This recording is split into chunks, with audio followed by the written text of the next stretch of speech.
Taiwan presses for U.S. arms support after Trump says decision pending.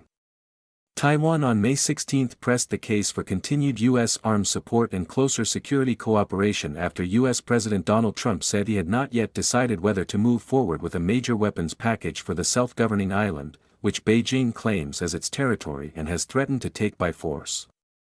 The comments from Taiwan's presidential office came after Trump said aboard Air Force One that he and Chinese leader Xi Jinping discussed Taiwan extensively during their summit in Beijing and that he would soon make a decision on the fate of a proposed multi-billion-dollar arms package for Taipei.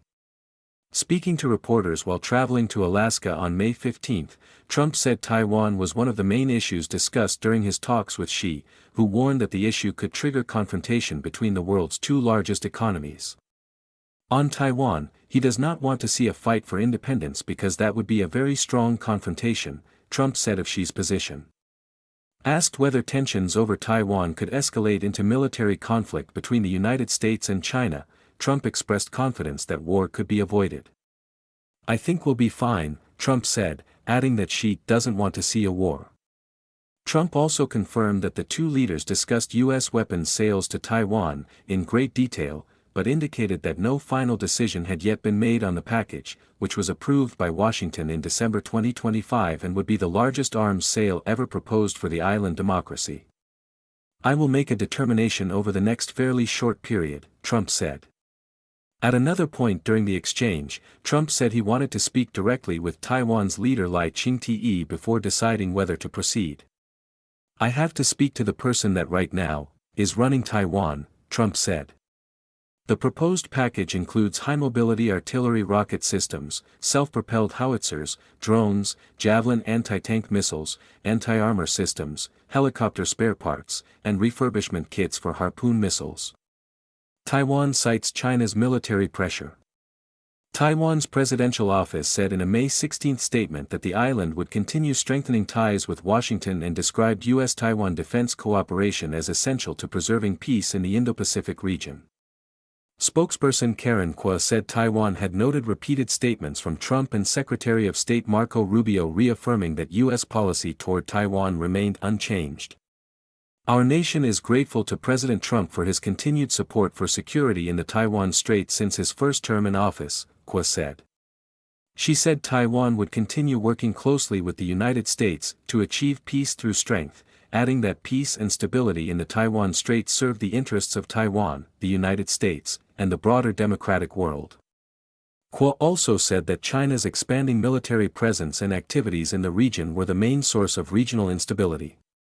"China's escalating military threat is the sole destabilizing factor within the Indo-Pacific region, including the Taiwan Strait," she said. She added that countries along the so-called First Island chain, which includes Taiwan, were increasingly cooperating with Washington to strengthen defense capabilities and that Taiwan cannot and will not be an exception. Taiwan's government also defended the importance of U.S. arms sales, saying they reflect Washington's pledges to Taipei and discourage acts of hostility. Military sales between Taiwan and the U.S. are not only a reflection of the U.S. security commitment to Taiwan as stipulated in the Taiwan Relations Act, but also serve as a mutual deterrence against regional threats, Kwa said. Taiwan's Mainland Affairs Council similarly accused Beijing of destabilizing the region through military intimidation. Mainland Affairs Council Deputy Minister and spokesman Liang Wenqi told reporters in Taipei on May 14 that Taiwan had seen no surprising information so far from the Trump-Xi summit and would continue maintaining close communication with Washington. Liang said the real threat to peace in the Taiwan Strait stemmed from China's military activities rather than Taiwan's desire to preserve its democratic system of governance and way of life. If maintaining peace and stability in the Taiwan Strait is truly the greatest common ground between China and the United States, then the Chinese Communist Party should restrain its own behavior of military intimidation, Yang said. Beijing warns against Taiwan independence. China's foreign ministry issued a statement on May 14 noting that, during the summit, she warned Trump that Washington must exercise extra caution in handling Taiwan or the relationship between the United States and China will be in great jeopardy and devolve into clashes and even conflicts.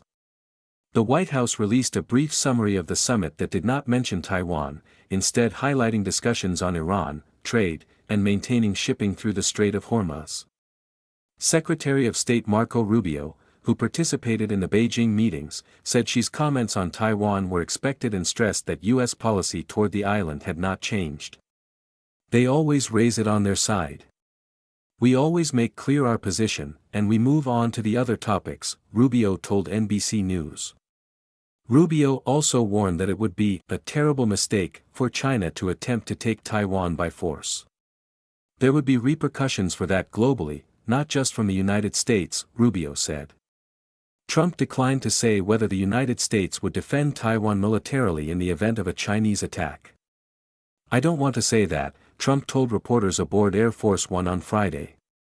"There's only one person that knows that, me." Emma Khan and James Hsu contributed to this report.